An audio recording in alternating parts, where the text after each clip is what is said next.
Darren, how have you and the players reflected on Saturday, first of all? Is that something that the players regretted? You look at every match, you win, lose or draw. You look at every match and you take the positives, but you also look at the things that you could have done better, and there was things that we could have done better, there's no doubts about that. So we're not hiding behind the referee and the fact that, or blame the referee. There is things that we could have done better, but that's always been the case under the manager. He's always looked at positives and negatives from every match and trying to improve us as a team, and we are making great strides. I thought there was some good football played on Saturday as well. 2 good goals, a couple of other chances, and so we'll try and improve and get better for the game on Tuesday night. How much of a blow is it, first of all, that Kenny Miller's out, that Scott Brown's out through suspension, also though Charlie Adam is now out as well? Yeah, it's a massive blow. 3 important players for us. Kenny's been fantastic in that lone striker role all throughout his Scotland career. Sometimes he's got a thankless task up there on his own. He performed fantastically on Saturday, him and Scott Brown and Charlie. But it gives somebody else an opportunity to come in, and that's why I spoke earlier in the week about the great squad we've got, and it's a chance to prove that, and it's someone else is going to get an opportunity, and I'm sure they'll be ready to take it. When you look at the group as a whole, Scotland have won only 1 match out of 5. How much a concern is that when it comes to competitive matches at the moment this team isn't able to get the points on the board? If you look at the group in a whole, there's been a lot of strange results flying around. We were disappointed not to win in Lithuania. We had a good performance, didn't quite get the result against Spain. So I think we've been unlucky at times as well, but as you say, it is something. But we got a chance to rectify that, and we're still in the group. There's still a slim hope for us qualifying, and we'll keep fighting, and we don't want to hand it to the Czech Republic by us not doing our job. We want to put them under as much pressure as we can, and if we can go into the last game ahead of them, then who knows what can happen.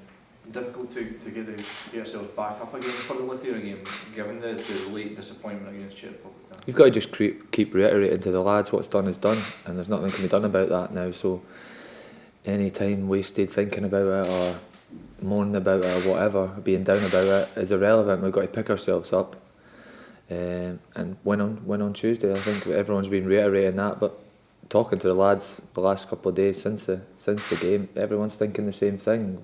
We're all looking forward to the game on Tuesday. How did you feel personally? How did you cope with the 90 minutes? Yeah, I felt fine. Obviously there's stages in games where you have to dig deep, but I expected that, and I've been there before many times, so I knew that was going to happen. But I managed to get a little bit of a second wind, which really helped me. Yeah. And quite able to get through another 90 minutes like that on Tuesday night? Yeah, I feel fine. I've got no knocks, no pains, and I feel as if I'm ready to go again on Tuesday and another 90 minutes if possible. Yeah. Do we have a realistic chance of getting second place? Well, it's out of our hands, so in that respect it's difficult. You're relying on results and favours elsewhere.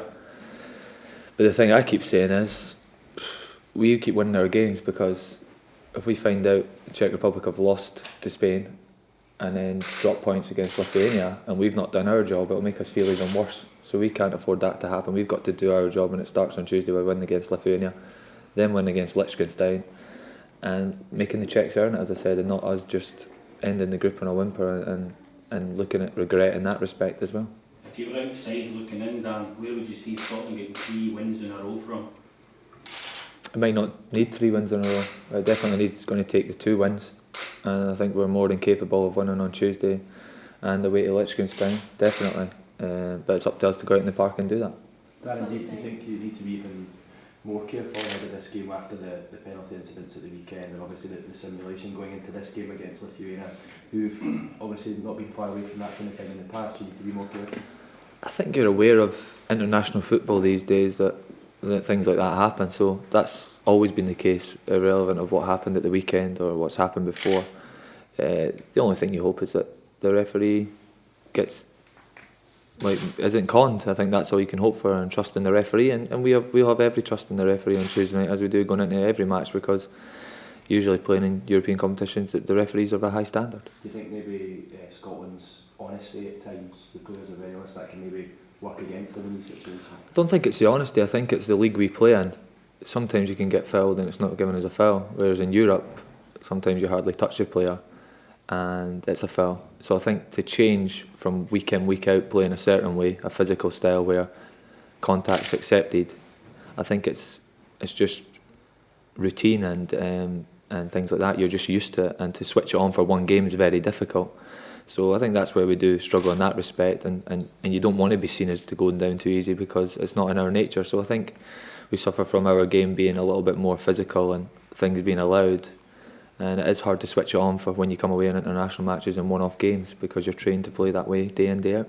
We're talking about just the sort of same subject in terms of simulation. What would your take be on video evidence? Would it help us in this sort of situation and stop things like sanctioning happening? I think it would, yeah. I think it's in place. I think it can be done in seconds, a matter of seconds. I think people talk the game doesn't last 90 minutes anyway. The amount of time the ball's out of play and the ball stops. So for the sake of another few seconds here and there for goal line decisions and big decisions like that, I think the matter could be resolved instantly.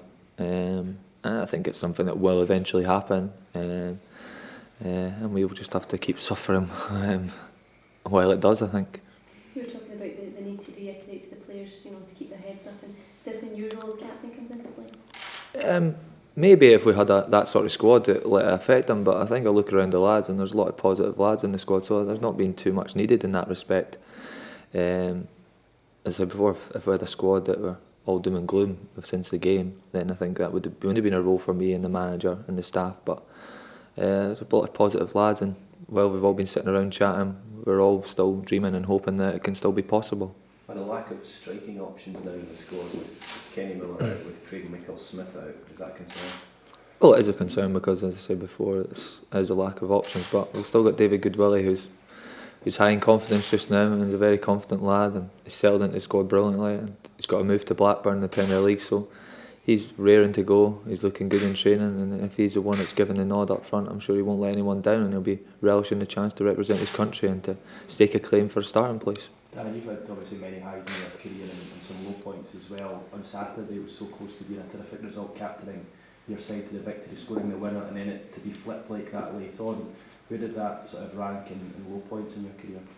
I've not really thought about it in terms of ranking or anything like that. Obviously it's disappointing because if we'd have won that game, it put us in a great position, it put us in pole position, it was in our hands.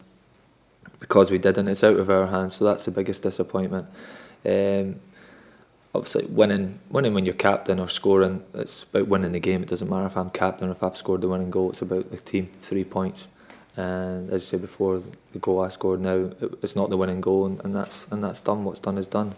But as I said before, we're all in as a team. It's not just makes it extra special to win because I'm captain or I've scored the goal. I'd be more than happy if someone else was captain and someone else scored the winning goal, as long as it was 3 points for Scotland.